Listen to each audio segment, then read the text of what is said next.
Hey everyone, this is Hap-p-kid, and today I'm going to do a video that I was planning to do a very long time ago, but I ended up never doing it because I was just too lazy to do it. So, if anybody remembers, the last time I spoke about Hap-p-kid robots that's been in general, I was concerned, well not concerned, but I was just pointing out the differences between one of the versions and the other version.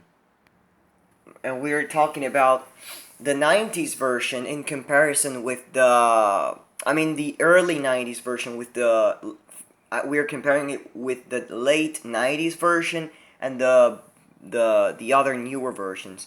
So what we have here is the top robot, which the chest cap is here, and we have the Thunder Warrior 1992-2001.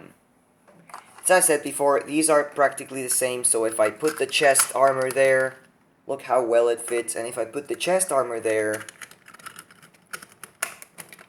it fits as well, and it looks a lot more neater actually. But as I was saying before, I was going to explain it, I'm going to explain it right now, the differences that these robots have from generation to generation, because they do have differences that I'm going to point out right now.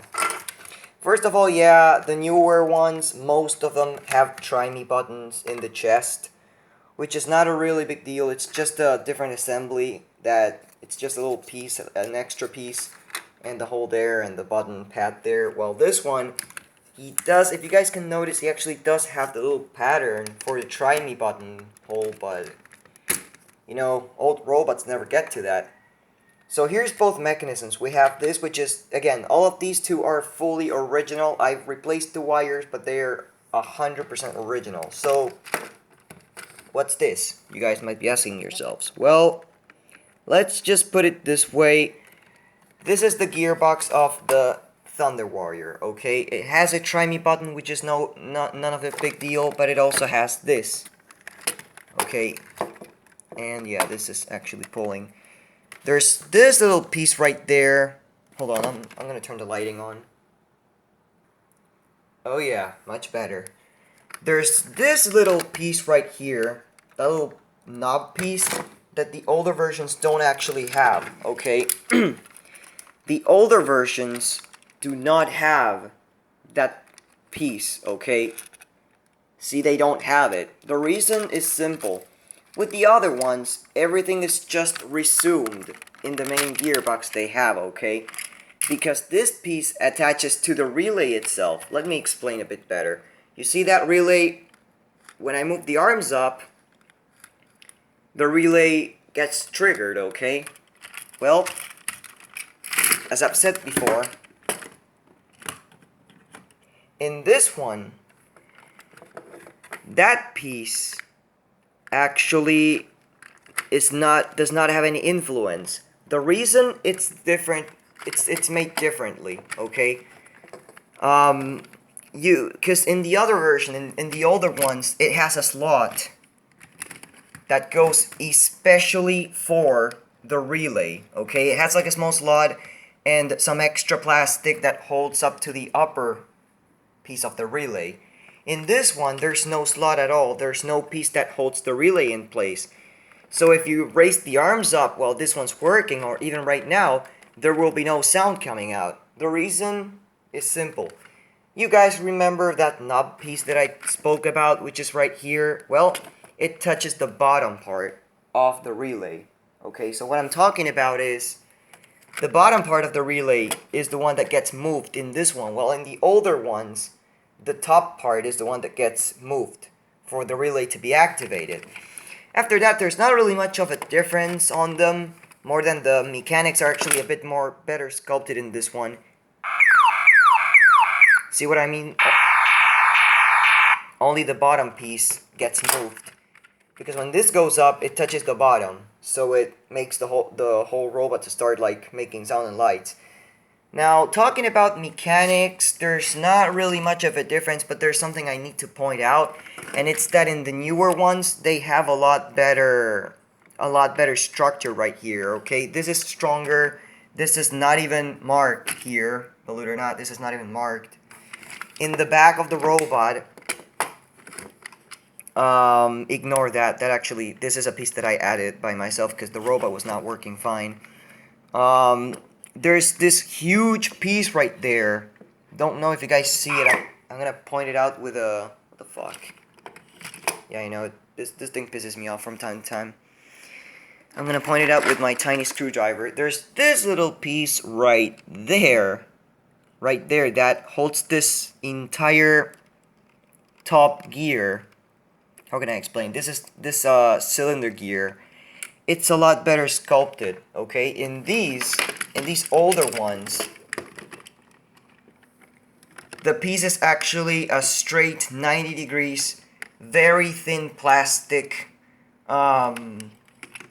holder, which might be the major reason why the old ones always start, like, when they raise the arms up, some of them get stuck and they don't even spin and nothing. It's normal, okay? But yeah, hopefully this one doesn't have it. Believe it or not, this is another thing that I forgot to show. The arms are actually posable, okay? The difference is that the arms in these robots are meant to be posable. It has a special holder and it has a special posable knob, which looks just like the top of a gear. Fun fact, this robot does not move the arms, okay? There's no middle axis, and he still had before those exact same posers, like these exact same clickers. But again, I guess that's the entire differences. Another difference is that all of these that have try me buttons, the lights blink. In these, they don't, okay? When you turn them on, they just light up constantly, and they don't even have a try me button. These, they are like, you know, the newer gens, they always blink.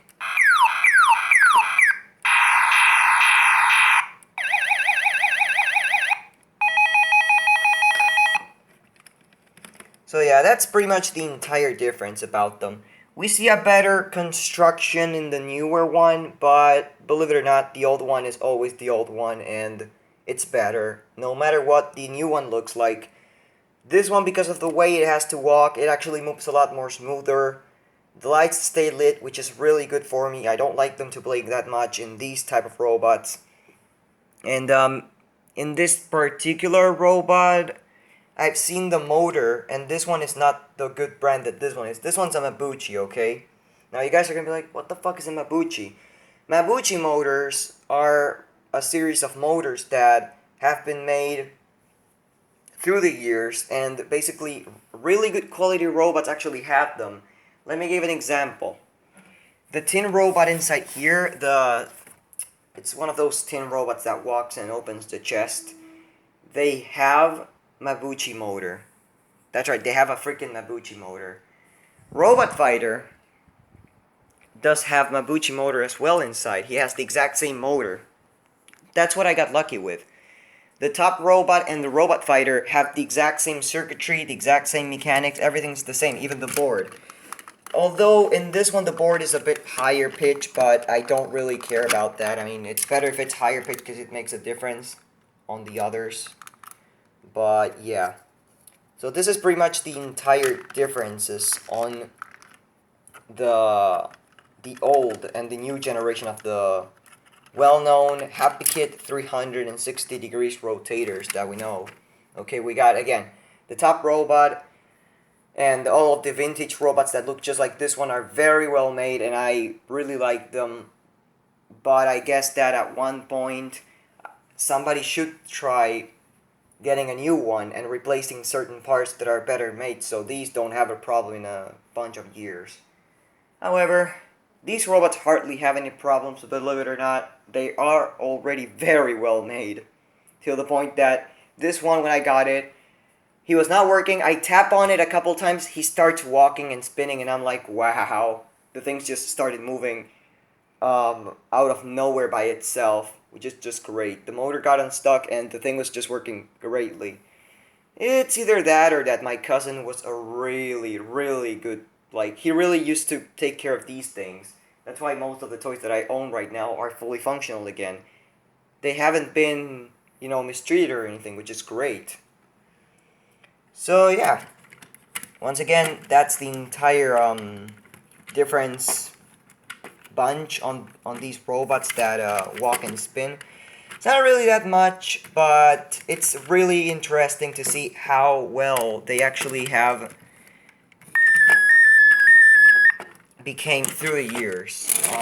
And again, I'm gonna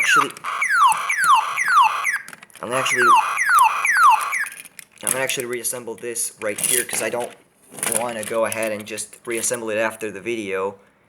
Of course, yeah, I'll have to put the freaking screws in place, but at least I'll have it assembled. So I just put the try me button pad, the button, and Jesus Christ, like that, and then I just put the cover on.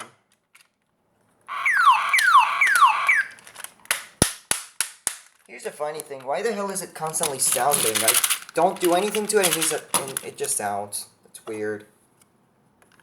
But again, so yeah, these are the two battery operated robots. We have the vintage one, we have the actual one. Believe it or not, I don't know why these robots are no longer made. I wish Hap-p-kid would launch a 5th generation of them. Because as of what I know, there are 1st generation. I don't know, that's the thing. They used to make these robots separate models, so I don't know. Talking about designs, there's 1, there's 2, there's 3, there's 4, 5, 6, like at least 10 models. Now talking about generations, this one was 1992 generation, that one was 1993, then there's 1996 or 97, I think, which are the blue Thunder Warrior and the silver Thunder Warrior. Then the 2001, which are the blue one and this one. And then the newest ones that are the Mighty Warriors, which, needless to say, they kind of suck, but still, they are Hap-p-kid spinners and they still have all the really compatible. I said it before, I'm actually going to pause the video and show you. All of these things are fucking compatible, okay? All of the pieces are fucking compatible, that's what I love. So yeah, this has been Zarki with another video on these. I'll make a review on him, I'll make a review, not on him, but on him. So thanks everyone for watching, and I'll see you guys in the next video.